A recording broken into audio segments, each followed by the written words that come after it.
Action.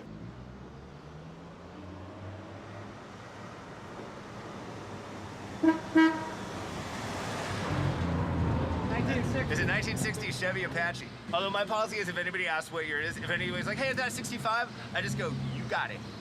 Look at Wisconsin. The constant soundtrack. Just like so full of Post-it notes next to her. It was fine. I'm Marilyn. I'm Mila. Nice to meet you. I had lunch with Alice a few times. Yeah, she's a character. And she read this great book on hell. Did you ever see that thing? No. Instead of asking a question, the first thing he did was recount. Random House put all this money behind you, which, you know what, whatever money they put behind marketing, because it's not in my fucking pocket. Well, you know, Careful, we're on film. no. I love Random House, God bless them. And the work they do with orphans is unbelievable. Alcohol and dessert together. Every writer's dream. Are you from Italy? No, I'm not even from America. I'm an immigrant. So, but it was. I think it was the only one they had left. I used to walk in the shade with my blues on parade. This rover just got over. If I ever had a cent, I'd be rich as Rockefeller. Gold dust at my feet on the sunny. So happy that you could come. I'm like a little irritated. All these stand-up comic pieces, and I'm like, I have to do the earnest. No way. Sincere one. It's got to. It flows. Your That's piece not is fair. so on good. the sunny, on the shady, on the sunny, sunny side of the street. So my name's Paul Greenberg, and I wrote about Alaska. My favorite thing that you told me was about somebody just chopping the tusk off of a walrus. It's very interesting to see people just going about their business. In this way, they're going about their business, but today their business happens to be sawing a tusk off a walrus head. As I was walking through Emonic, seeing these things and like doing double takes, like, it's like this huge bloody head with a saw going at it, and you're like, is that what I think that is? Jack Gadwell, who's the main character in my piece, he's been in the seafood business for 30 years. And he just shook his head and he said, it's a rugged-ass country.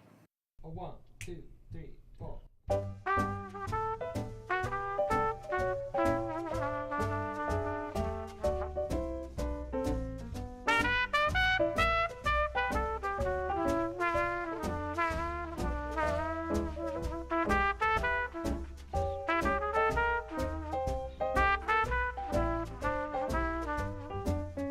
So a lot of the states, as you know, were written about by writers who are from the state they're writing about, and others writing about state they've moved to. In some cases, we sent writers to states they'd never been before, and this is the case of Saeed Serafiyazadeh on South Dakota. This is in part about what it's like for a New Yorker to go to South Dakota. The street was exceptionally wide and exceptionally spotless, and it was fronted by little restaurants and shops, most of them not yet open for the day, even though it was almost noon. Across from us was a place called B&L Bagels, which, despite being shiny and new, made me think fondly of Kosar's Bialys on the Lower East Side that's been making bagels for something like 65 years. Let's eat bagels, I said enthusiastically. As we were waiting for our bagels to be toasted, I happened to overhear a woman behind me talking about yoga.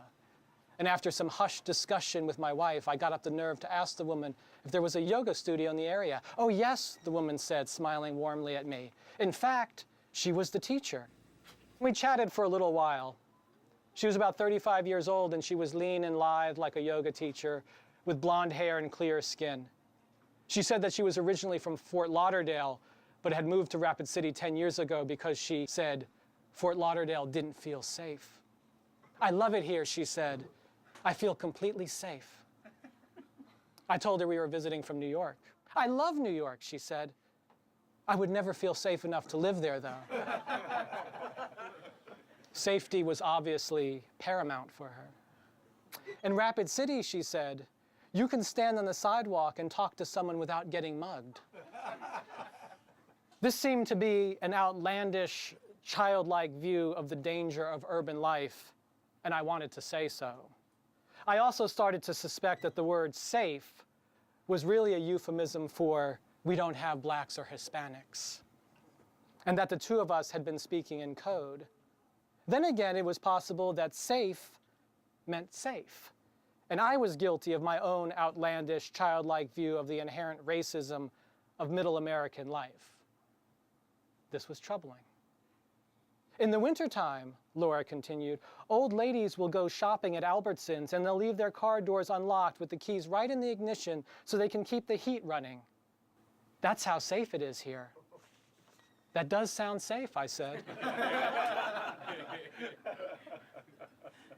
Laura smiled at me as if she had won. Then the guy behind the counter was telling us our bagels were ready. Thanks.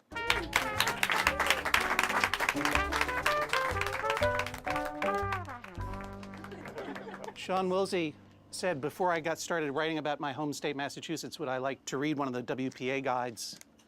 And so he sent me this very long book. And I discovered, as you guys probably also discovered, that it comes from the library of Alistair Cooke. Has a little caricature of him in it, which I think is a classy thing to have for your books. A little caricature of yourself. Alistair Cooke is the great BBC reporter who was dispatched to America in the late 30s, reporting back for the BBC. He loved these books and desperately wanted a set, got a set, and then used them as the basis for his own travelogue account of America in 1941 called The American Home Front, where he traveled all around the country and wrote about what he saw. It's really remarkable because, of course, he was a foreigner who adopted this country, and he loved it quite a bit. So I thought that was lovely. And then, of course, he was the subject of a grave robbing, which, you know, it was like Alistair Cooke died in 2004. In 2005, it was revealed that he, along with a whole bunch of other people who had been cremated at this place, bits of bone and tissue were stolen from the bodies before they were cremated and then sold to tissue recovery centers. Do you know? So Alistair Cooke's bones were stolen. So what a wonderful way, if you're a writer, just to continue your story going on.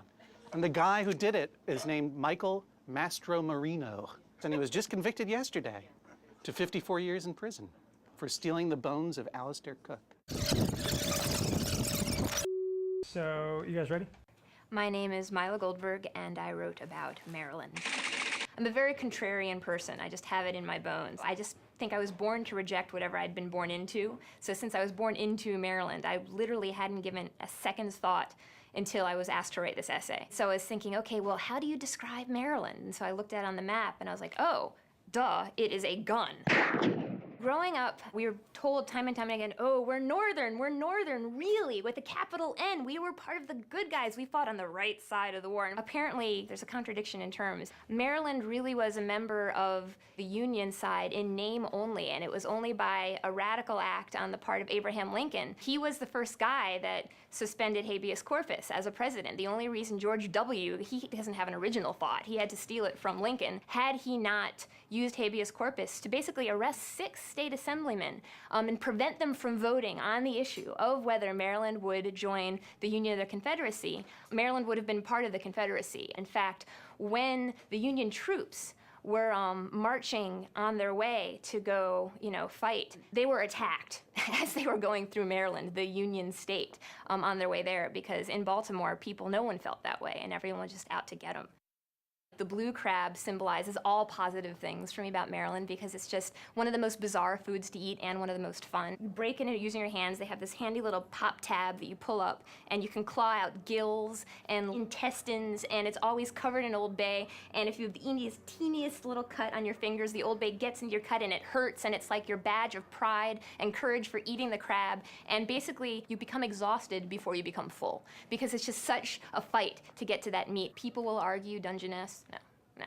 The Maryland blue crab is supreme. How was my anecdote in it? It was a good anecdote. Terrible anecdotes, man.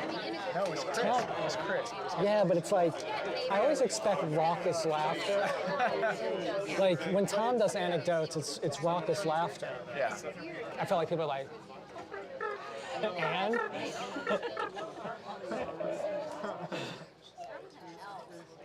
And you're telling us this why? Yeah.